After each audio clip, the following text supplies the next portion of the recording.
Every parent does the same thing. And I often talk to people like this who have a hang up about their own parents and the stuff that's passed on to them. Think about it. Every parent says, I will not pass on the shit that happened to me to my kids. That's what they intend to do. Good intentions. The thing I say to everybody now is, it doesn't work that way. It's not that easy. If it was that easy, none of this shit would be passed on. The problem, all of the generations before us and people in our generation who are not doing this work, maybe for the person listening, if you are not doing this work, I guarantee you, this is not a possibility.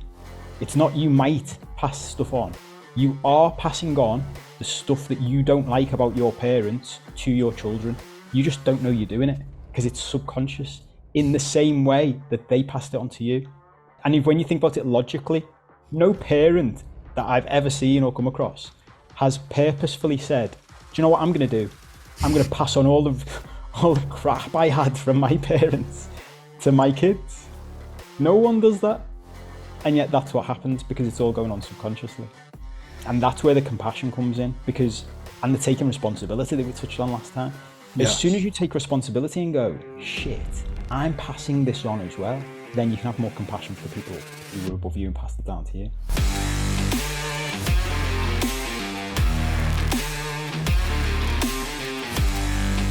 Hey everybody, welcome back to the Mental Purpose Podcast. I'm your host, Ian Lobos. Look, today, Paul Cope is my guest. And for those of you that know that name, Paul has been on before. His episode was called, It's Not a Trauma, It's a Programming Experience. It's the most highly rated episode that we have to date. And not just that, it's the one that most people quote to me or say, hey, it's my favorite episode, or hey, I love that one. The trauma, it's not a trauma, it's a programming experience. So I decided to reach out to Paul and say, hey man, we need to talk again. It's been a year. Let's talk from a place of where both of us are as men, as evolved men, as men who have grown and learned and experienced things over the last year. Let's talk from that perspective. And it was an incredible conversation. So much depth here. So before you invest your time, I'm going to tell you what you're going to experience, and then you can make that decision. You know my commitment. I'm not going to drop anything that's not great for you. So here it is. We're going to talk about programming and a lot of programming and what it means and how we get it. One of the things we're going to be talking about is the programming of the programmers. Just think about that. The programming of your programmers and having compassion for your parents and their parents and who programmed them that then programmed you. Understanding and having compassion for how they got their programming and where that came from is really important to clearing out your past programming and starting fresh. Cool? We're going to talk about, being in flow, taking care of yourself, putting yourself first, the duality in life. We're going to talk about being flawed. And even in the coaching journey, you're never going to be perfect. You're never going to be not affected by something. You might be able to get through something faster. You might be able to ignore that thing that used to piss you off and now it doesn't anymore. It's still going to affect you in some capacity. You just now have new skills, new habits, new mindset, all around that, right? We're going to be talking about depression and anxiety, talking about really, really making time for you. We're going to talk about switching the question of it's the language that you use when you put your question into the search engine. And I'm talking like the search engine of your brain. Why should I do this versus why shouldn't I do this? Or I need to take a vacation versus I don't have time, I can't do it. What are all the reasons why I can't take a vacation? And then the search engine that is your brain brings it up and says, hey, this is why, and confirms. So we're going to talk about that. We're going to talk very specifically about language and environment. And those being massive, obviously programming and beliefs are huge. We're going to talk about language and environment being a massive part of your life and how little changes, right? This isn't big strides. This is little changes. I talk a lot about the little changes that I've made in my environment, whether it's at my house or I leave my office and go in my car and work for a couple hours or a couple days. The environment and the language are so crucial to your results.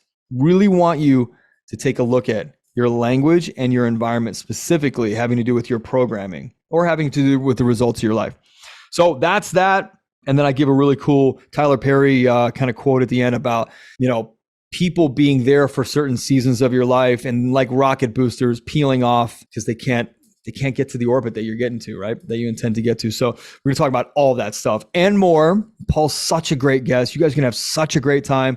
Before we jump into that, remember, menonpurpose.net is our everything you need about Men on Purpose, the show notes, the information about our courses, our courses to find your purpose, the courses to find yourself, your authentic self, to work through all your past programming, to have a better relationship with your spouse, to make more money. All that stuff's in there. All of our free stuff's in there. A one-on-one coaching program and our retreats are in there too. So menonpurpose.net, everything you need. If you haven't yet, also please join the Men on Purpose community on Facebook. That's starting to ramp up, and we're getting a lot of traction there too. And that's it. Enjoy this episode.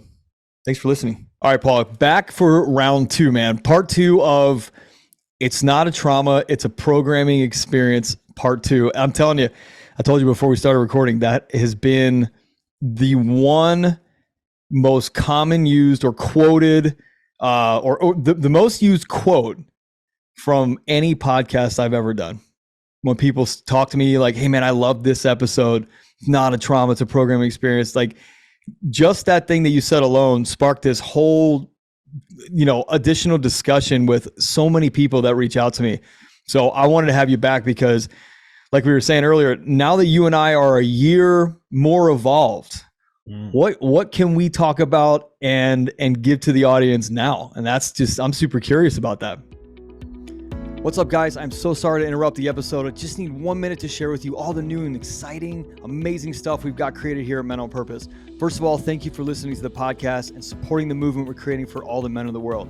Next, you've got to check out our new website, menonpurpose.net, where you'll find all kinds of cool stuff, including links to our podcast and the free Men on Purpose community. You're also going to find our new free purpose-driven formula mini course and ebook, and links to all of our new coaching programs and products. Look, I've had so many of you ask me where to get started with your personal growth journey or where you can go to level up. So I put this thing together, this free ebook and mini course, and we're going to be talking about and coaching you through a really light version of our purpose-driven formula, which is our foundational formula.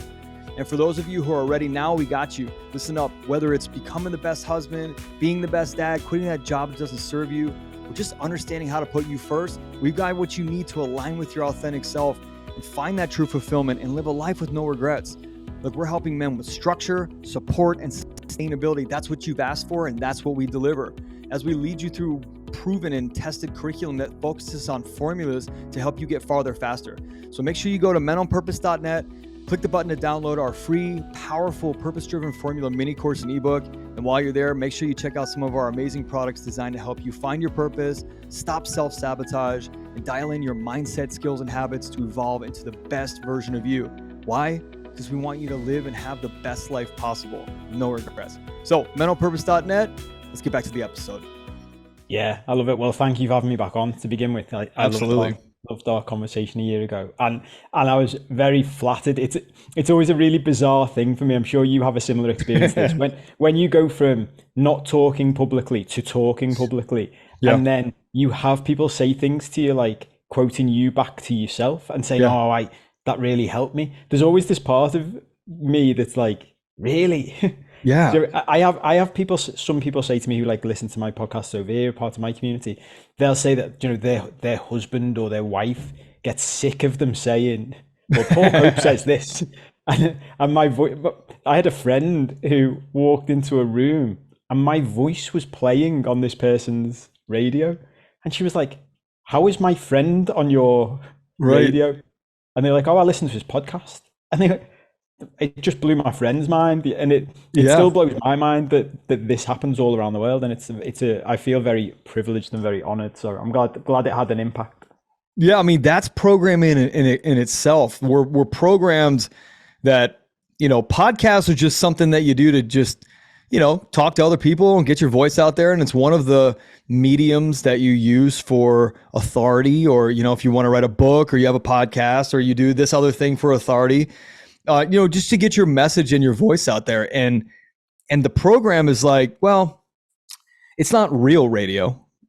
It's not over the broadcast airwaves like a traditional radio station. So, how many people are listening? How many people are really going to get this? And, the Men on Purpose podcast itself is almost at 300 episodes, 100 and 40 with me as the owner of it. The first 160 episodes were junk, honestly, and I scrapped them because they just didn't work.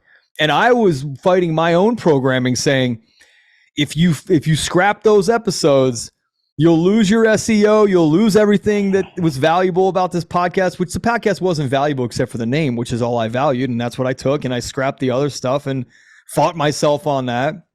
Still think it was a good idea. And dude, programming shows up in so much. Like, you were mentioning a story about your dad and about and I said, I started to listen to the episode this morning just to kind of get familiar with what we had talked about. And I stopped at like 5 minutes in, because I don't mind if we repeat, because who we are today as the evolved versions of us, it won't be said the same. It won't be received the same. It won't be the same, even if it's the exact same word for word, which it probably won't be. And you said, here's some of my programming. Yeah, absolutely. My dad used to, it was a vivid thing for me growing up. He would say the same thing over and over again. You'd sit around the family dinner table and he would tell a story. I've got a big sister who's a couple of years older than me, and we'd look at each other and he would tell a story as if he'd never told it before. And me and my sister knew the story so well we could tell the story ourselves. Like he'd literally told it thousands of times, not once or twice. And he would tell it as if we'd never heard it before, but he wouldn't acknowledge that he'd said it before. So I realized I still have and had this paranoia of repeating myself. So when I started doing coaching and things, I'd constantly be saying, and I still do it now, it's one of the things I still have to work on. Have I told you this before? Have I said this before? And then, as I said to you earlier, when I got into the coaching world, I realized, and it was one of my first coaches who I loved in New York, told me this once. He said, Paul, coaching is just saying the same thing over and over again until the person you're saying it to gets it. Yes. Because you'll say it in a different way next time and it'll suddenly land. And so it's one of those things I'm completely changing my programming about. I'm going from one extreme to the other, from a fear of saying the same thing again and again to unashamedly saying to people, I will repeat this over and over again until you understand it deep inside your soul, not just in your mind. Because that's something else I realized, that a therapist said this to me once. You can learn things inside. Like, and I used to say to people, I get something intellectually. I can understand it intellectually, but I don't feel like it's a part of me yet. And this therapist said to me, there's a train of thought that unless you are doing it, you don't know it. And that's something I love. And you can't know something and do it unless you practice it again and again and again, especially when the programming experiences thing is huge. I still talk about it all the time. When I started doing this work properly in my life when I was 38 years old. So I had 38 years, probably millions and millions and millions of programming experiences repeated. Think about that, with a parent. How many times in your childhood, especially when you're living with them 24/7, they're doing the same thing over and over again, and it's being repeatedly pumped into you.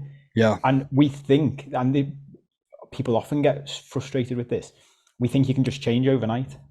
You can't. We're not laptops. You can't just wipe it clean and start again. We have to slowly undo all of that programming and replace it with something else, which means doing it over and over again. Yeah, what's interesting about that is, in the moment, you can make a change. In the moment, transformation can happen in that moment.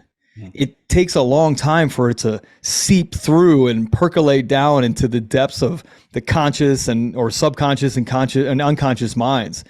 It takes time. Yet at every moment, you have the power to make a different choice. That's where transformation can happen instantly. However, if you go back and you don't let it soak in, it didn't do anything. Just didn't do anything. And I like to tell people, guys, I'd be a multi-billionaire if I could figure out how to talk to you once on Zoom and your entire life is different. And it could be if you made every single choice of every single moment of your life differently and more serving than the last ones that you made that got you the results that you didn't want. Maybe that could work. Yet, like you're talking about, how reinforced are all of those programs that were, household, school, TV, just those three alone were major contributors and probably took up, what do you think, like an 80% mind share of a young person, even into like your teenage years. Then you Yeah. go to college and you get programmed if you go to college, or you go to a job and you get programmed even more. And programming is literally like, it's the name of the game. It's what's being done to you by society and credit card companies and Amazon and all these companies that want you to buy stuff and think that you need their stuff, and why, and creative marketing tactics. And then you're programmed in school, everything's programming. I mean, just go walk outside and look at billboards. Those are programming. It's teaching you that you need this. Why? I didn't even know I didn't even know that product was a thing, and now I realize I need it. 6 seconds ago, I didn't know that. Yeah. So we are constantly, I don't want to say fighting programming. We are constantly up against potentially non-serving programming from day one of our lives, right? Would that be a fair assessment? Absolutely. Yeah. Absolutely. Well, something I always say, from like the second you come out into this world, you are a pure human. There is nothing wrong with you when you were born. You are pure. You don't know that anything isn't good enough. You don't think that any part of you isn't good enough. And one of the first things any grown-up human says to a baby human is, "Don't cry." Yeah. That's a programming experience. We don't even know we're doing it. We say it very innocently, but I still have to fight the urge when I see someone crying to say to them, "Don't cry." And I've replaced that now with, cry as much as you need to. Because even that as a programming experience from a very young age, being told not to cry tells us that there's something wrong with this purely, perfectly natural thing that's happening. And that programming experience in itself tells us we're not good enough as we are. And that's right from the beginning, right from the moment we land here. Yeah. Moment we land here. It's true. So true. And you don't know, see, what I want to get into with you today is the programming of the programmer, right? The programming of the programmer. So the programming that our parents were programmed by, who were our programmers, and like our grandparents, and their programming from different generations, different times, technology differences, those kind of things. It's interesting to look at how our programmers were programmed to understand how we were programmed. Yeah. And you can't just write your parents off. You can't do that. They programmed you, and you've got to understand where they were coming from, because a lot of guys that I talk to have anger or resentment toward their parents for a certain type of program that they're running, or a certain type of result that they've gotten in their lives. And although you can forgive yourself and move on, there's still something that you have to address back there and clear, or it's coming along with you to every new present moment. Even unconsciously, it's going to come along. So there's a compassion to understand that your parents didn't have a manual. Even if they read What to Expect When Expecting and all these parenting books, those people were programmed by programmers too. And so your situation is completely different. Your parents' situation is completely different. So you gotta stop for a second and understand how you were programmed by your programmers and why. And when you do that, you'll understand your programming better and be able to let it go, I think, easier. What are your thoughts on that? Yeah, I couldn't agree more. You used a word in the middle there, compassion. Yeah. Compassion is huge in this part of the personal growth world. I know we both talked last time of our mutual dislike of the traditional personal development world, having both been in it for so long in the past. Compassion is huge, and it was a big one for me as I was learning all about this stuff. Exactly what you just said. I remember at one point I sat down and chatted to my mum about her childhood and her upbringing, and she just told me some stories about her mum, my nan. Yeah. And like, if you talk about trauma, like we said last year, I had a very, if you write down and describe my childhood on paper, very nice, very middle class, very secure, no abuse. And then in my mid-30s, I still realized I had loads of problems. When I started talking to my mum about her childhood, and then going back another generation to my nan's childhood, I was like, wow. Like, I'll share this one story, which I often share. My nan, who passed away probably 20 years ago now, She was from the generation of lived through the World War II. Literally, I always tell a story about when my mum was 70. My mum's 77 now, but when she was 70, I made her like a slideshow of her entire life, photos, so put together photos from when she was a kid all the way up to present day. And something I noticed in that slideshow was, which is a bit of a tangent, but makes the point, how slim everyone used to be 70 years ago. And what I realized was the diet that, you're trying to get people back to now, if you want to live a healthy life, organic, vegetables, right, real, balanced, real food. That's what they had. That's all they had 70 years ago. Right. That's all they ate. They would go to the shops and they would buy fresh vegetables every day because they didn't have lots of frozen food and they didn't have McDonald's and it just didn't exist. And they were all fairly healthy and slim. But one of the stories she told me about what happened to my nana, because as I'd heard stories growing up about my nana, what I realized as I got old was she had serious mental health issues. She just lived in an era when that just wasn't a thing. No one talked about mental health issues in 1920. And one of the stories my mum told me about her mum was the eldest of about 9 children from a very traditional Irish Catholic background. And she had an elder sister who died when she was a child. So my nana was called Mary, and her elder sister was called Celia or Cecilia, and she died. And so my nana's mum, who, so we're going 3 generations back now, said to my nana when she was young, "Why did God take my Cecilia away from me and leave me with you?" Oh, geez. And whenever I tell that story, everybody reacts the same way. It's like someone punches you in the gut. It's like, imagine being a child and that being said to you, the scarring that you would take with that.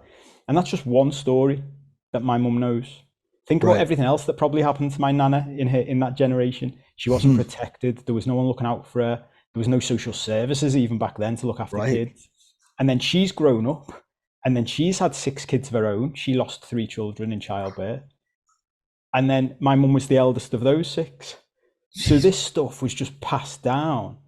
And at each generation, every parent does the same thing. And I often talk to people like this who have a hang up about their own parents and the stuff that's passed on to them. Think about it. Every parent says, "I will not pass on the shit that happened to me to my kids." That's what they intend to do. It's good intentions. The thing I say to everybody now is, it doesn't work that way.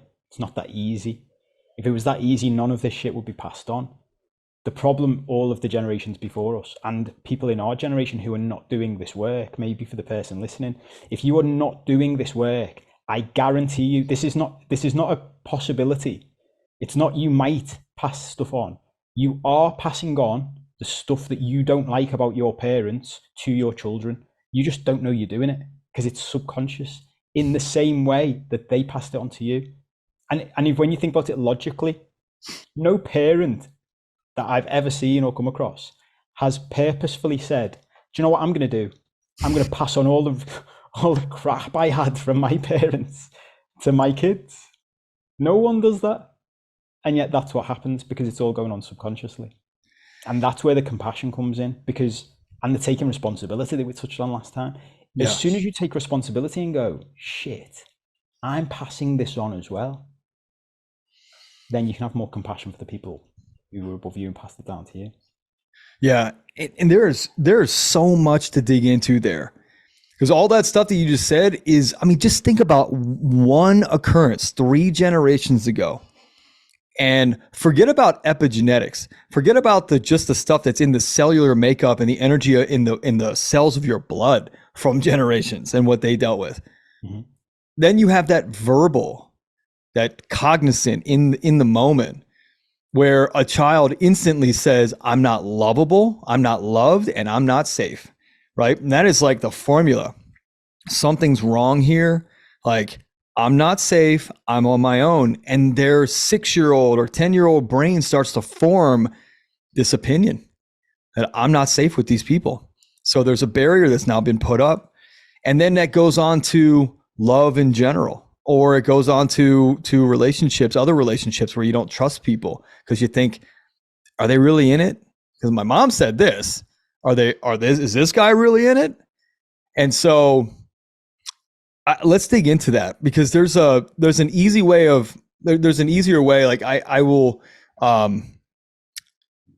say to people, there's an example that I know of that explains programming pretty easily in a very non-traumatizing or seem to be traumatizing sense, which is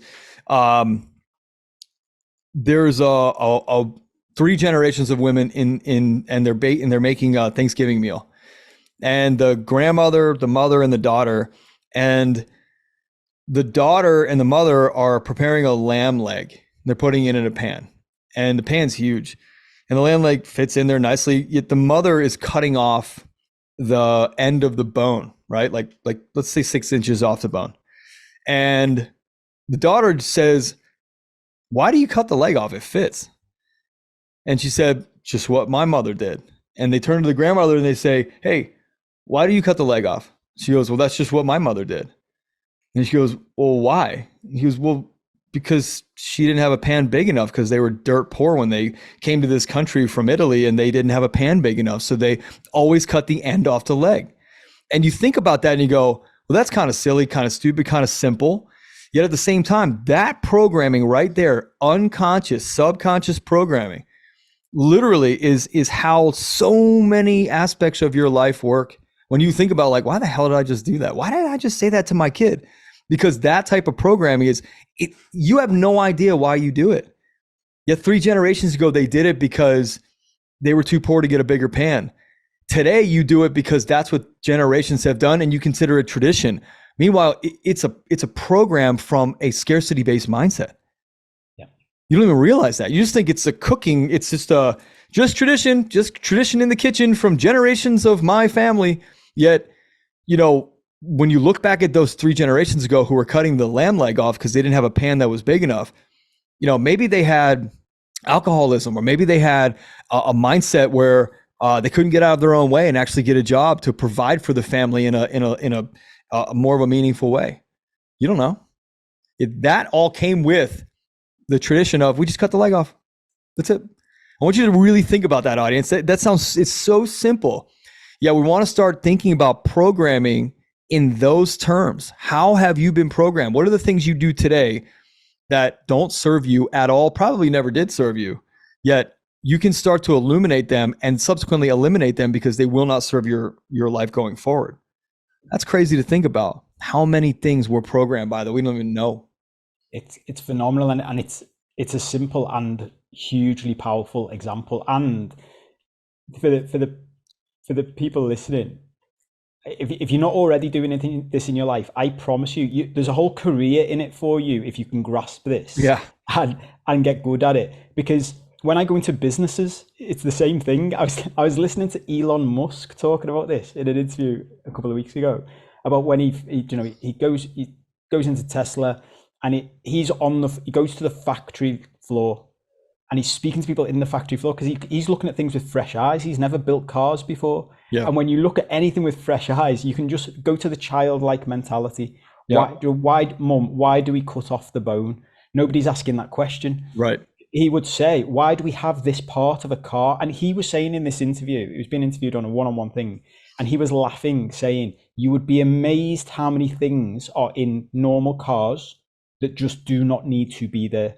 Yeah. Like they're completely redundant. And he said he would stand there, because he's never done this before, and he would say to somebody, why is that thing on top of the battery?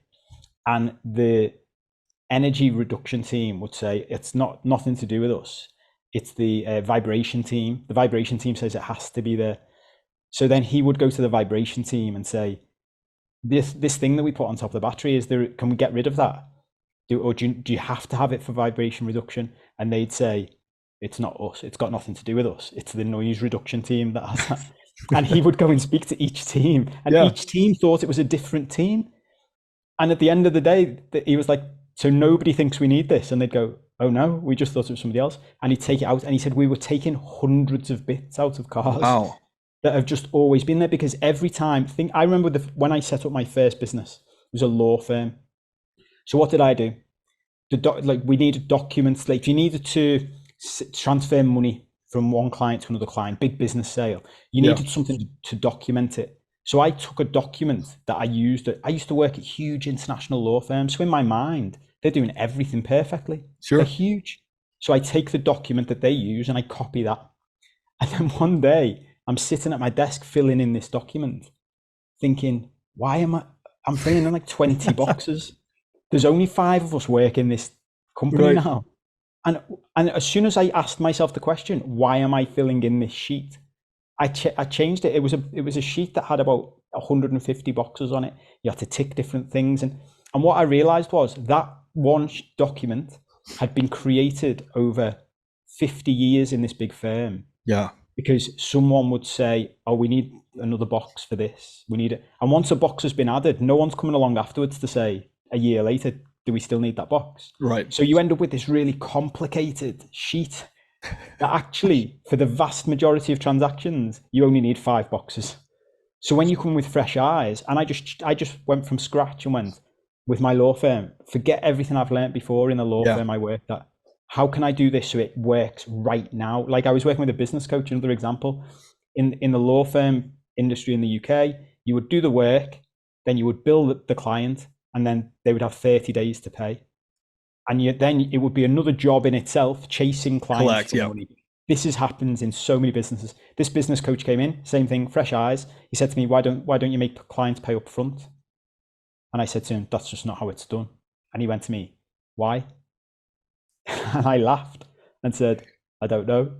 That's just the way everybody else does it. And he said to me, well, why don't you do it differently then? You've already set up a law firm to be different to the mainstream. Why don't you do this differently? So overnight, I completely wiped out all cash flow problems inside the companies that I operate by saying to everybody, you pay me up front. And you would lose maybe 2% of clients. And those clients who said to me, I'm not going to pay you up front, I would say, that's okay. You were never going to pay me anyway then. Right. So I don't want to do the work. If you want to buy something from Amazon, you have to pay them up front. Right. Most companies operate, you give me the money and then I give you the thing. Yeah. So why am I giving you, and especially when it's an information business, I give you all of my knowledge and then say to you, will you pay me? Most people then go, well, actually, there's someone else I've got to pay first over here. Right. You've already given me the thing I needed. And this is all part of the same stuff, going off on tangents again, but it's still part of it. Fresh eyes. Yeah. Looking at the same thing. This is programming in every aspect of your life, every single aspect. Yeah. What do you think about, when you're talking about that, what I hear is how much of our lives are not run by us. They're run by the programs. And how much authenticity and revealing that authentic self that's under the armor and under the protection and under the avoidance and under all the bullshit programming that you've had from your past, your traumas, everything. Like, understanding what that actually is, that suit of armor feels like you. And it's not you, because the results you have for your life, if they aren't every single thing that you want, then clearly there's a program that you're running that doesn't equal the results that you know are possible. And you have to now illuminate and understand, what part of me isn't me anymore? Oh, wow. A lot of it. Okay. And then you have to formulate a plan to eliminate it, to get rid of it. Or you're running the same formula, the same program, expecting a different result, which is insanity. And I think about, like, when you're saying that, I think about the amount of people that are like sheep's in a herd, right? Just following the next sheep. In the business world, in the investing world, in the real estate investing world, especially because that's just a world that I know really well. In the podcasting world, it's done like that. I do it like that. And then there's people that come along like you or I that have a little bit of natural defiance that say, I don't think that makes any sense. Why would I do it like that? That's dumb. Now, the defiance can get you in trouble, and you'll learn what probably should have worked, and you should have used that, and it is what it is. Maybe I'm just happier doing my own thing. And you'll also learn the most important piece, which is this is what I like, and this is what I want to do, and this is a part of my formula. And I'm going to work this, and I'm at peace with that. And I become a model for somebody else. Just because someone else has done it doesn't mean it's a model for me. And that's something hard to wrap your head around. Just because they've done it doesn't mean it's a model for what I'd like to do. Because maybe I'm a little bit different on the finish, or a little bit different on this, or different on that, or maybe I want to produce a car that doesn't have any buttons inside. Like a Tesla is a very weird thing to get into when you're used to a car that has buttons and lights and everything everywhere. And you have a half a steering wheel in the Plaid and a giant screen and these two paddles, and that's it. Your brain's like, something's wrong, something's missing. You know what I mean? And it all goes back to the authentic self. Doing the work to find that authentic you is the most important thing you can do. If you want clarity on what moves to make that are your own. I had a conversation with my social media managers this morning. And I said to them, I want to get one thing really clear. I am an introvert. No matter how much people want to deny it, I am majorly introverted. I have an expertise in this area, which allows me to free flow my passion and my power out of my mouth and with my hands and all that stuff, right? And it makes me look or sound extroverted. That I believe most of my life fought myself on believing and embodying and just being at peace with that introverted side of me and letting him just be. I fought myself and said, no, dude, no, how come you're extroverted over here and you hate people and crowds over here? And that's just you being insecure and you know, you got to get over that. And I think honestly, man, I'll be 40 in a week. I think this year of my life, my 39th year, has been the first year I've ever just said, I'm an introvert and I'm okay with that. And if other people don't like that, that's okay too. And I'm going to build my business and my social media based on the fact that I don't want to share every single aspect of my life. I don't want to get on there every day and give you 3 steps for this and 10 steps for that and 22 steps for this. And here's what I have for breakfast. And this is why it applies to you. And this is what I'm like. That's just not something that I like to do. And so I said to my guys this morning, this is what I'm choosing. I'm choosing to use my voice in the most powerful way possible to impact the most amount of people. And I'm hoping that you guys don't tell me that also comes with you on video and posting shit 3 or 4 times a day just to be that person. And because that's not me authentically. And so they were like, no, dude, we support you. You're not going to post every day. You're not going to put constant calls to action out there. There are a couple because I am running a business. I do have to put a couple out there. Yet the work that I've done on myself over the last, just say 5 years, and you know this too, have helped me align with the authentic guy so much so that next week on my 40th birthday, all of the things that I imagined myself doing or going and experiencing, they actually don't matter, because the only thing that I'm really celebrating is that I have revealed the most authentic version of me. And that is the biggest celebration you could ever imagine. And I have become so at peace with that it's like, wow, who was I thinking about? Like my 40th birthday has to be this like extravaganza grand event, you know? How cool would it be just to spend it with my kids and just knowing intrinsically and inside that I've become the man I set out to be, being wise, not business wise, not money wise, not father wise, not husband wise. Me, Ian, the man, has become the man that I knew I was capable of being. That right there, dude, that right there eliminates 80% of the programming, because now I know me and what I think and what I want. And where the programming comes from, I get to choose whether I'm going to allow it to program me and put me into the next phase or not. You know what I mean? Absolutely. And I absolutely, I love it. And I hope you give yourself loads of credit for that, because that's something I bang on about all the time in this work, is giving yourself credit for that work and for those breakthroughs is huge. And it ties into everything I believe in, which is when I was going through the first part of my change and life changes and learning things, I just came to the conclusion, and that's what the book we spoke about last time is about, is that my work ultimately all comes down to one thing, which is how we feel about ourselves inside. Call it self-esteem or self-worth, but basically the feeling that we're not good enough is what everything comes down to for me, which is why the book is called How to Solve Any Problem in Life. And I say to people, I can help you solve any problem. And Yep. marketers hate that because they say, no, you've got to be more specific and more niche. And I'm like, well, I don't know what to say to you because, and you give me a problem and I'll walk you down the street to show you how it's all about how you feel about yourself deep inside. Because whatever the thing is at the top level, it doesn't matter. It doesn't matter whether it's a relationship issue or something that's going on in the business you run or something that goes on in work or with your kids. It comes down to how you feel about yourself inside. And once you get to the point where you feel about yourself that you are good enough and who you are, exactly how you are is good enough, all of the other things fade away because all of a sudden that it's not that big a deal.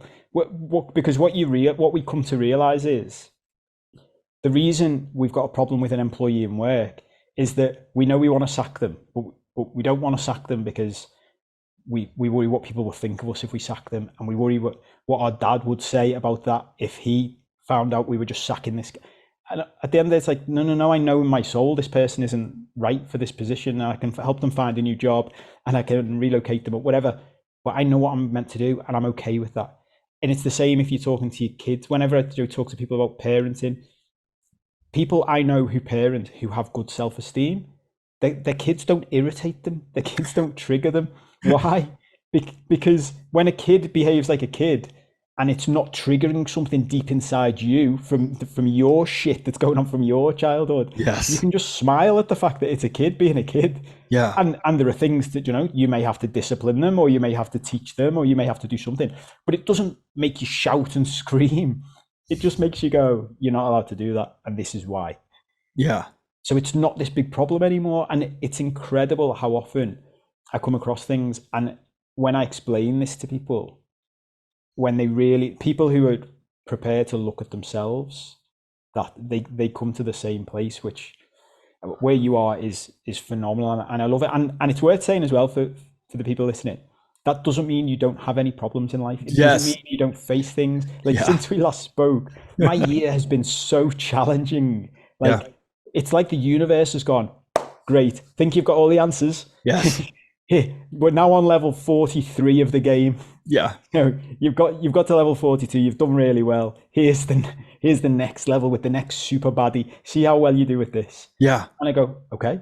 And there are times when I'm smashing it because the work I've done and the training I've done, and I'm really proud of myself. And then every now and then I'll slip because something will come up from the 38 years of programming. Right. And it'll come out and I'll be like, And then in those moments, because I know deep down I'm good enough, I can come back, I can apologize if I've done something wrong, I can make things better, and I can learn and move on. It's something that I think is really important, and I've realized this year as well. Really important to share with people that everybody is fallible. We are all flawed. And no matter how much of this work you do, something I don't like about the superstars in the personal development space is they tend, whether they intend to or not, they tend to come across as though they've got it all figured out.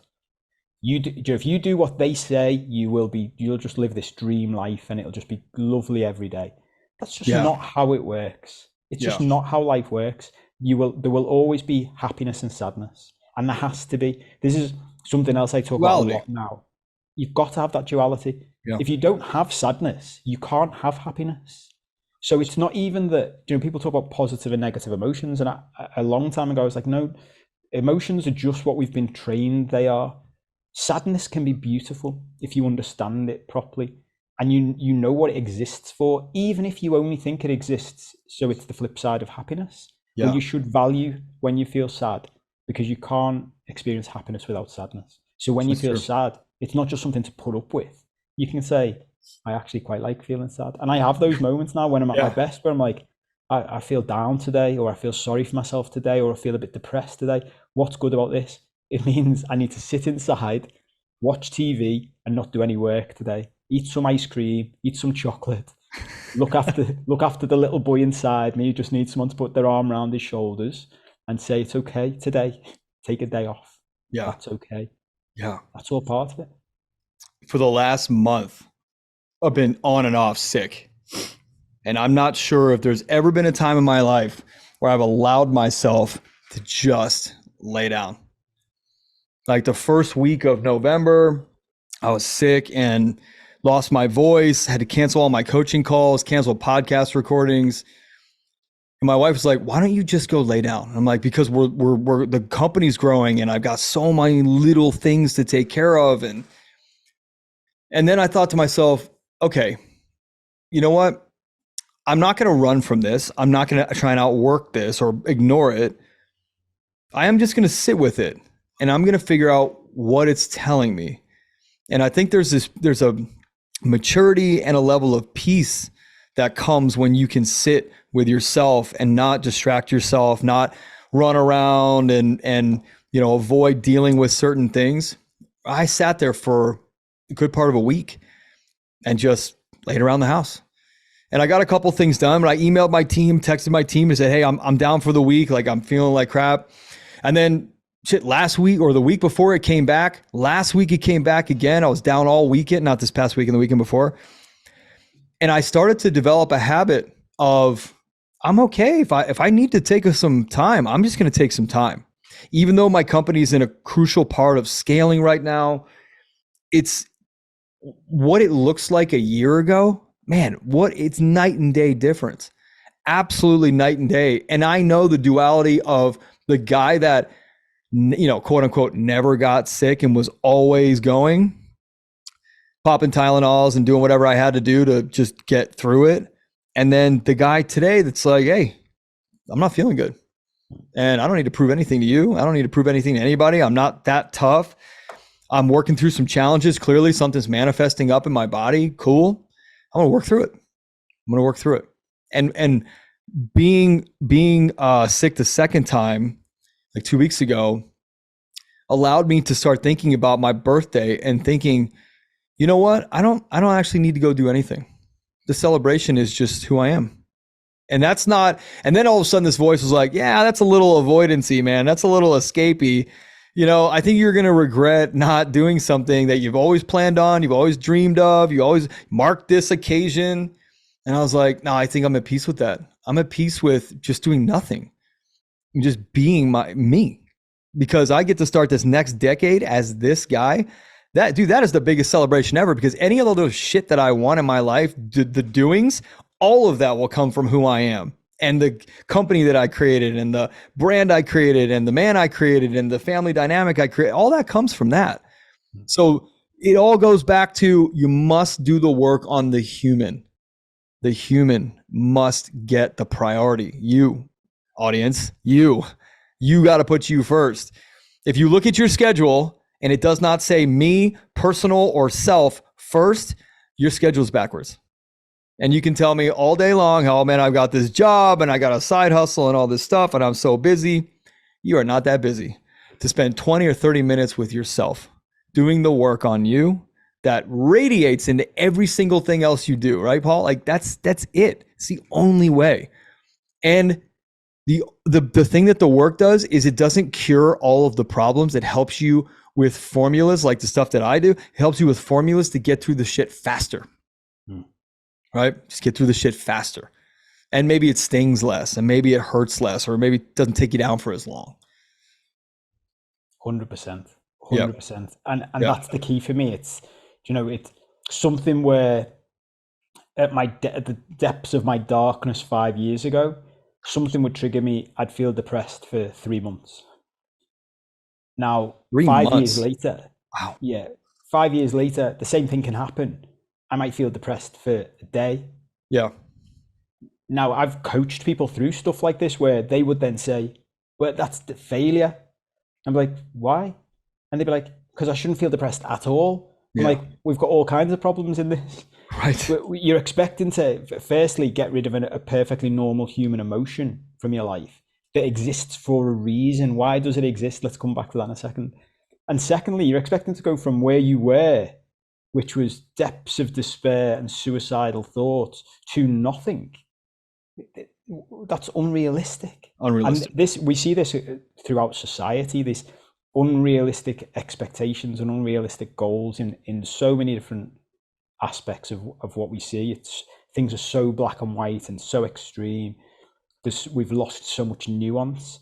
And the reality is, you've probably heard this, but again, one of those things that's worth repeating again and again, because some people I still come across who've never heard this little analogy. I first heard it from Simon Sinek, the author, years ago, but it's the oxygen mask on the plane, Yeah. which is, when they're giving the safety talk on a plane and they say if the oxygen masks come down, who should you put it on first? You. And the correct answer is you put it on yourself first. Why? Well, if you don't put it on yourself first, you're going to be dead at some point. So if you've got a few kids that you're trying to help, by the time you get to the second or third, maybe you won't be here anymore, and that's Right. not good for anyone. And it's an extreme example, and I've heard him say life's not that extreme. And part of me goes, I disagree, because the reality is, whatever roles you have in life, and we all have multiple roles, if you do not look after yourself first, you cannot be the best version of you in any of your roles. Right. And you may be able to get away with it for a while. You and I have both done this. We've both experienced it. And it sounds like we've both done it in recent times as well. You push it. You'll take some painkillers. You'll get through those sleepless nights. But sooner or later, and the further down this path people go, they tend to believe more and more. I definitely do, in the power of the universe and lessons coming through and things like that. Sooner or later, the universe will come along and slap you around the face. Yes. And say, I've been trying to tell you. I'll give you an example. Happened to me literally only a few weeks ago. I've had a heavy 3-4 months. My dad got ill at the beginning of the year.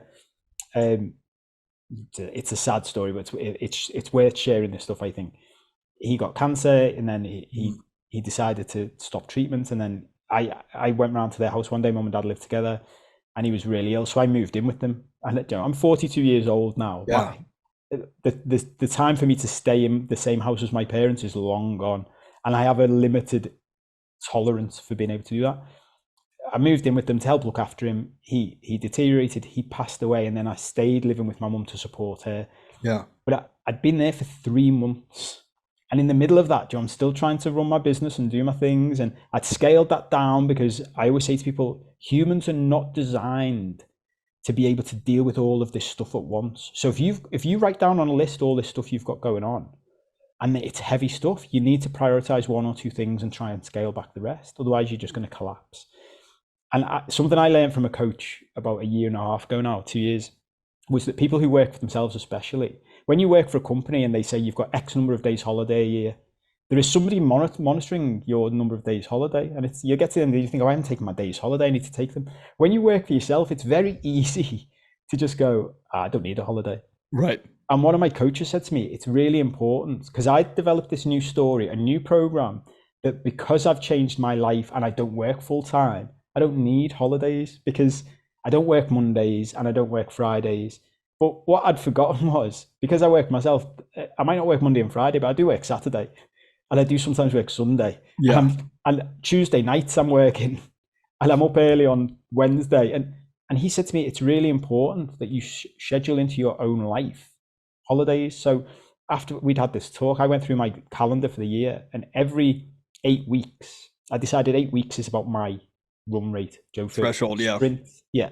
So every 8 weeks, I just blocked out in my calendar 1 week off, 1 week off. And it came to that 8 weeks about 6 weeks ago now. And I saw the 8 weeks in my calendar, and I went to myself, I know I'm meant to take a week off, but I can't. I've got too much on. I'm looking after my mum. I'm picking my business back up after the few months I've had off.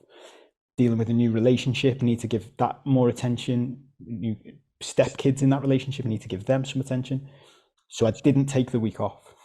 At the end of that week, I was having a bath to try and relax. As I got out of the bath, I passed out and fell. Luckily, because this happened to me before, I'd sort of sat down on the side of the bath, then on the toilet, but still passed out, banged my head and gave myself concussion. No.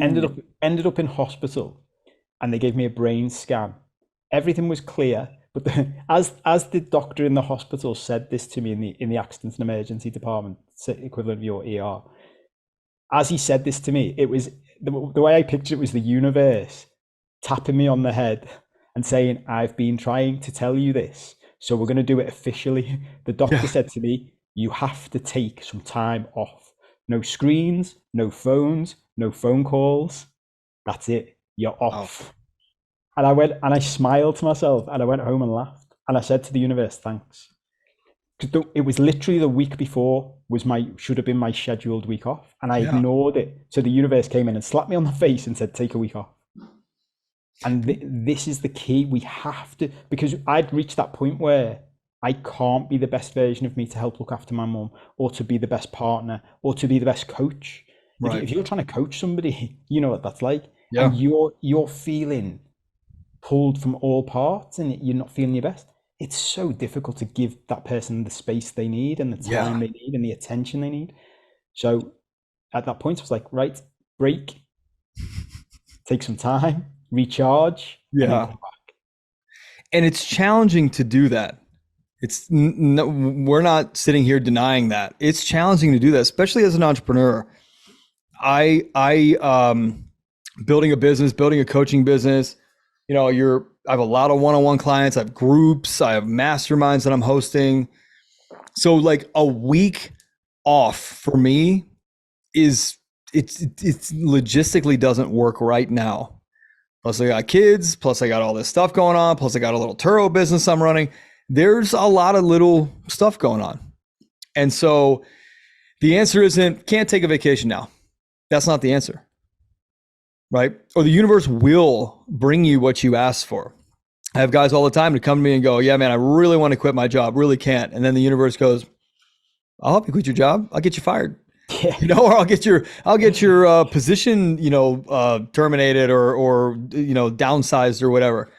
And then you get to stand there in that space and go, oh shit, this is what I wanted. Oh God, this is scarier than I thought. What do I do? So like I changed environments. I moved from Baltimore to Los Angeles, which I think is paradise. Then I can be at the beach every day in exactly between 20 minutes and 2.5 hours. And I say that only because of LA traffic, man. I'm 8 miles from the beach. And one day it took me 2.5 hours to get home. Some days it takes me 20 minutes. And so every third week I work from my car from a different spot around LA, mountains, ocean, city, sitting down in Beverly Hills, sitting in West Hollywood, sitting down at the Grove and the farmer's market, like just a different energy. And I find it's enough for my brain to remove me from like this studio, sitting here every day in front of my computer every single day. Dude, I bought a little table that fits over my steering wheel for my laptop, and I work from my car. And I think it's just awesome. And then every weekend, every afternoon, we're doing something, right? We are technically going on some kind of trip or vacation almost every day, which helps that piece of, I have a growing business. I can't really just take off a week. I have clients that count on me. And now the other thing my coach said to me is, hey, as your business scales, man, you're getting busier and busier and busier. How are you going to plan for time for you, more time for you? And I thought, I think every 4 weeks, I'm just going to have no calls, no masterminds, no group coaching, nothing. Like Ian's off and I lay on the couch and I can watch TV for a week, or I can go to Hawaii, or I can go to the beach and just chill.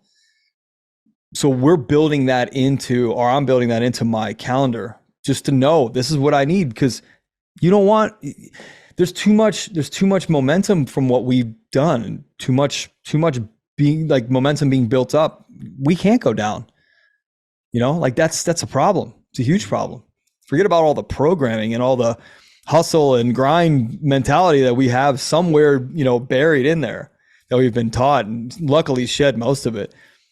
Yeah, dude, I completely agree with you. The universe will put you down if you don't listen. Yeah, definitely. And it's funny because it does tie back into programming, because that question inside your head, and I literally had to check myself with it the other week. I always say inside our heads is like a Google search engine. And the way most people put questions into their own Google search engine is they'll put it in like this: give me all the reasons I can't take a holiday right now, or give me all the reasons I can't take a break, or give me all the reasons I can't recharge. And of course, Google, your brain works exactly the same way Google does. It will give you the search results you ask for. Whereas if you say, and I was doing that to myself the other week, whereas if you say, how can I do the thing I want to do? You then come up with all of these creative ideas. I was the same. I can't take a week. I can't go away. I wanted a holiday. I can't. well, what I can do is get an Airbnb just down the road Yeah. and take a few days out, or just take a weekend there, and me and Yeah. my girlfriend go there, and we'll just have a couple of nights together. Yeah. Same as you say that. I love that idea of driving and being in different spots. And even as you said then about the thing over the steering wheel, my brain went, okay, make a note of that. I didn't know you could I'll get send them. you a link. That's a great idea, because Yeah. I've thought a similar thing when I've got when I'm living with my mum to help support her. I really need space. I'm the same as you. I'm an introvert who trained himself to be an extrovert, and people, I have the exact same problem. People are like, no, you're an extrovert. Extroverted Like, introvert. Yeah. you can't tell me what I am. Like, I know I like to sit by myself a lot. Like, Yes. I know what. Yes. And it dawned on me a few weeks ago, my private space that I've got when I don't live by myself is my car. So that as a solution is a great idea. So for the person listening, this is the thing. There's always ways around stuff. There's always a solution. There's always something creative you could do. But you've got to change the question you put into the search engine. And that's part of the programming as well. Because most of us will have had the programming, but it just is the way it is. Life is just the way it is. Like, life is shit. Life is hard. You're meant to be unhappy. You're meant to do this until you're 65 or 70. You're meant to be in an unhappy relationship. That's just what everybody has. Kids are meant to upset you. When you challenge all of this programming and all of these stories, that's when life gets really interesting. It's language we're talking about. And this applies for guys that are retired, guys that have sold their businesses, guys that have gotten this financial freedom, guys that have exited the traditional wheel, let's say, right? I had this talk with a buddy of mine a couple of weeks ago. The programming doesn't end because you got quote unquote financially free. This is the conversation I have with a lot of guys who are seeking financial freedom. And I'm like, seek personal internal freedom. Financial freedom comes and then your ass is free. Because now you can sit on a beach and do nothing, or you can go invest in another company, or you can go and do the hobby stuff that you always wanted to do. And you needed, like, you want to learn how to fly a jet airliner. Well, you need a lot of hours in training, and now you've got the time for that. Or you want to learn how to race cars. Now you got the time for that. The programming you drag along, if you're not changing the one thing that Paul, you're saying, is language. Like, change the question you input into the search engine sounds so simple, and it's not. It is very complex, and it has a lot of result to it that you probably want. You just don't realize how much that impacts. Language and environment are two things that we just talked about in the last 20 minutes. I change my environment constantly because sometimes my own home is not the most productive or conducive environment for what I need in that moment. And I'm listening to myself and my body. So, like, my car gets back from Maturo today.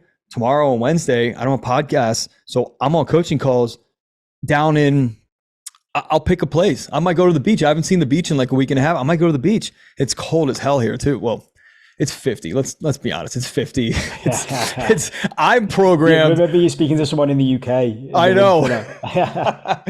I'm programmed from the East Coast, where it's like brutal, not brutal compared to anybody talking from Canada or Minnesota.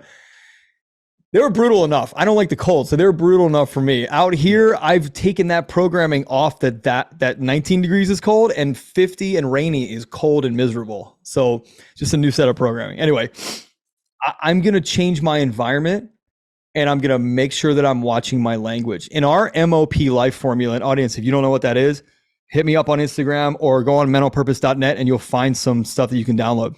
Our MOP life formula has environment and language as one of the first two pieces or components of the formula that equals the result of your life. Remember, personal development is quantifiable. You can measure it if you're formulaic about it.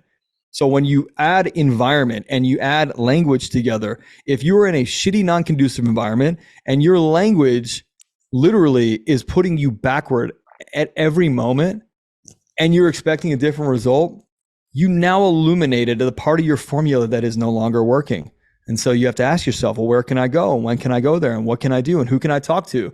When do I want to get it done by? Where, all the who, what, when, where, why enrollment questions, you now have the opportunity, and it's your responsibility to go do that. Ask yourself those questions. How do I change my environment? And what language can I use that will get me a different result here? That's on you. That's change in a moment, right? That's your job. Responsibility, accountability, whatever you want to call it. That's on you as a human.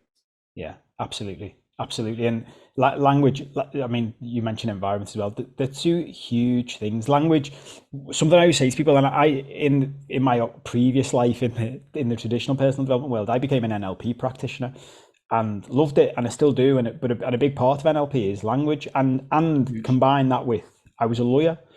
Being a lawyer is all about language, very specific language. Like, as lawyers, you will have an argument about whether the comma should come before the and or after the and, or it's Right. crazy how the detail you get into. But when you get into this world, it helps you, because I see this even in debate. I see people having debates on TV about things and big arguments, and I'm like, you haven't even defined what you're talking about. Right. You haven't even, like, I mean, without going down rabbit holes, so there'll be a conversation about racism, and they don't even say at the start of the conversation, this is what we mean by racism. Right. This is what we're talking about. So everyone's having these big arguments, and you think you don't even know you're talking about the same thing, Right. Because you all mean different things. And this translates into your relationships. Yeah. It translates into every aspect of your life, into your work. The number of times, if you can just say to somebody, when you said X, what did you mean? Yeah. Because when I hear that word, this is what I think. And the number of times you can do that, and you'll realize you're talking about completely different things with someone, and that's why you've got a disagreement or an argument. And then you bring that to yourself. I always say to people, and this is an NLP thing, the words that are coming out of your mouth are just an insight into what's going on in your brain. Yeah. Like, and what's coming out of your mouth is usually about 10-20% of how strong it is inside your brain. So if you're talking negatively about yourself outwardly, inside here is 10x. 10 times that. Yeah. Yeah. Easy. And then your environment is massive. Something I say to people all the time is, you can do this work as much as you want. And I've coached a lot of people. When I started doing this work, I changed my environment. I got rid of businesses. I left a marriage. I even moved out of the country for a while. I've coached many people who have done this work and not changed anything of their environment. They stayed in the same job, in the same relationship, in the same location. Yep. And something I've realized over time, every one of those people, no matter how much progress they made, and some of them made ridiculous progress, sooner or later, their environment comes back to bite them. Because the very simple analogy I always give is, this work allows you to put your hand in a fire and to keep it there for a bit longer than you used to be able to. But that doesn't mean we want to stand with our hand in a fire. So, for example, I couldn't go back now to be a corporate lawyer. That environment, no, you know too much. It would not be conducive to the life I want to live. I just couldn't do it. So if I stay in that environment, I'm not going to be able to be the person I want to be and live the life I want to live. Another example I had, it was a guy I was coaching in. He was a head chef of a restaurant in Dubai, and he was doing great work and he was doing really well. And then he hit a ceiling. And I said to him, but where do you want to go from here? And he said to me, the picture I have in my head is being like a Zen monk. And I said to him, okay, brilliant. Describe to me what you see. What does the picture look like? And he described what everybody probably pictures the same thing: a bald guy in a robe in the Himalayas. Yeah. And I said to him, yeah, I see it. It looks very Zen, looks very peaceful, feels very peaceful. I went, how many of those guys have you ever seen run a restaurant in Dubai? Yeah. And he said, what do you mean? And I said, you take any one of those Zen monks and put them in your work environment, I give them 10 minutes before they break. Right. You're already way more peaceful than they are in your environment. You're like a Jedi inside that restaurant, but you cannot stay inside that environment and expect to progress past where you are, because it's not designed for that. You've got to make a choice at some point. And it's okay if you want to stay there. If you want to stay as a head chef in a busy restaurant for whatever reasons, that's okay. But get to a place where you're at peace with where you are. Yeah. Because you can't achieve the thing you've got in your head. It's expectations again. The story you're telling yourself about where you want to be, it's just not feasible to do that inside where you are. No. And there's a part of it that comes with, like, our formula, the MOP, purpose-driven formulas: illuminate, eliminate, calibrate equals acceleration. So no more grind and hustle. Acceleration happens naturally when those other three pieces are working. And so you're illuminating the things that are working and not working. And you are crazy if you think you can't change your environment, or that you can stay in the same environment, right? And some of that is your physical environment in the house, your room, your car. It's in your head, the environment in your head, the environment you create at your office or your job. There's a lot of different environments there. You have to take a look at all of them. Then you have to look at how language plays in, and those are just two aspects. Forget about beliefs and programming. Beliefs and programming affect those two things. That's like another layer, and it is crazy. And I'll tell you, you have to become at peace with letting go of things that don't serve you anymore. There's a great speech from Tyler Perry, and he says, some people are meant to be with you for a moment, a week, a month, a lifetime. And most people aren't going to be comfortable with the altitude that you take them to. So just like a rocket booster, they're going to go with you and they're going to peel off. And I think this year, I was thinking about it, this year, I've eliminated the most amount of people out of my life, and it's been the best year ever. People that don't serve anymore, that I don't serve anymore, that aren't going to where I'm going. And so they peeled off. Halfway, first month, I peeled a couple boosters off. And it's not saying like, well, you use people. Listen, I was a booster for them too. We're both boosters in each other's lives. And that environment that type of relationship creates, you got to pay attention to that too. You got to understand when a relationship has reached its course and the boosters are now they need to peel off, or the rocket can't get into the type of orbit that it intended to, or you're being held down and resentment will start to form.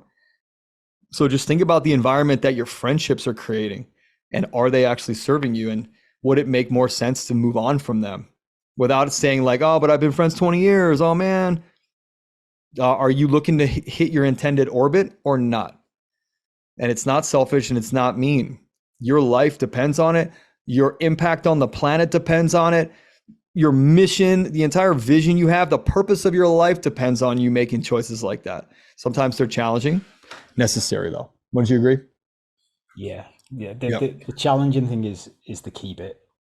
Like this is not meant to be easy. We touched on this last time. Like, if it was meant to be easy, everyone would be doing it already. The rewards, it's like everything in life, that the biggest rewards come at the end of the hardest paths. Yeah. And this, it'd be interesting to see if you agreed with this. Like, considering what I'd done in my previous life in the sort of traditional try and get to the top of the business world, entrepreneurship, grind, hustle, all of that. That was tough in a traditional sense.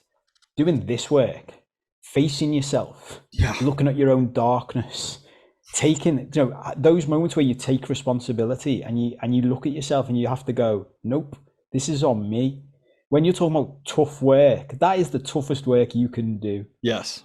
And that's why most people do not want to do it. And the number of people, I'm sure you experience this as well, inside your own family, friendship groups. And this is why, again, environments, you can't stay around the same people and expect to grow if they're not coming down this path with you. I love the thing about the rocket and the peeling away. It makes perfect sense. And I've had a very similar year with that sort of thing, and getting more and more at peace with that process, and being like, just because you used to be very close friends with somebody and now you're not anymore doesn't change the past. No. You still had a lovely, beautiful friendship. And when you reflect on things, I look at my parents and their generation. How many people are they still friends with now that they were friends with when they were 16? Very few. And they didn't go on the growth journey that you and I have been on. Right. When you've been on the growth journey that we've been on, it's inevitable that you're going to resonate with different types of people. Yes. Because as soon as you sit down with someone and they don't have an open mind, they don't have a growth mindset, with the best will in the world, you might have loved them when you were 20 years old. You might have had great nights out. Even I've given up drinking this year. I've been playing around with it for years. All of my old friends are heavy drinkers. God. So like the environments in which I would hang around with them are pubs and places where you drink. Now I can keep going to those environments, Yeah. but the chances of me living the life I want to live, which is alcohol free and hanging around in those places, it reduces the chances of me being where I want to be. Right. The intended orbit. The intended orbit. Exactly. Those rocket boosters can't get you to the intended orbit. Yeah. Just is what it is. Well, dude, another great episode in the books, my friend. Another great episode. Love talking to you as always. Yeah, thanks, man. I purposely did not set an agenda. I just wanted to rap back and forth with you. I think we got some really great stuff out here, and the audience is really going to enjoy it. Paul, where can people find you, find your book, and anything else you're doing? Best place to go now, and this has evolved over the year, but is just to go to the website. Very similar. We are very similar on this stuff. I know we are. I just want to get as much free stuff out to people as I can. Yeah, me too. And so the website is Paul with the number 7cope.com. There's a tab on there, but if you put /free stuff, there's a page that just tells you all the free stuff you can get by joining my community, which is just joining the mailing list. You can unsubscribe at any time, but that gets you free book chapters, free training. There's free content, more free content coming on social media as we speak, YouTube, podcasts, all that stuff. That's the best place to go and check it out. And love it, man. From there, whatever you need. It's nice to be in a container with somebody else who's fully committed to doing the work on themselves, and who doesn't sit on here and go, hey man, I've worked through all of it. I can tell your audience about anything. And I'm like, okay, this isn't going to work. This isn't going to work too well. Because here's the thing, at every level that rocket gets to, at every level that you get to, you are going to see new stuff that you never saw before as the person that you were, right? You're never going to see at level 32, you're never going to see the stuff that you're going to see at level 38 when you're opening and constantly illuminating your life and the world around you. You're never going to see that stuff the same. You're always going to see it more clearly as you go, especially as you get higher too. The higher up you go, the more illuminated the ground becomes. So it's always enjoyable to chat with you, man. We're going to do a part 3. We'll do a part 3. Yeah, anytime. Yeah. More than happy to come back anytime. As you said right at the start, and this is the funny thing about this stuff, isn't it? Especially when you're talking to someone who's got the exact same attitude to life, you can just talk endlessly. Yeah. And you can talk about the same thing a year later, and it's a different conversation anyway. So different feel. Yeah, totally. So Paul, thanks for being here, man. Really appreciate you. My pleasure. Thank you for having me on again. My pleasure. Audience, I hope you liked this episode. Make sure you go to iTunes or wherever you like to listen. Subscribe to the podcast. Give us a rating and a review. Make sure you check out menonpurpose.net for all things Men on Purpose, our free stuff, our community, our products, our coaching stuff, our mastermind stuff, our retreat stuff, everything on there, menonpurpose.net. We love you. We'll catch you on the next one.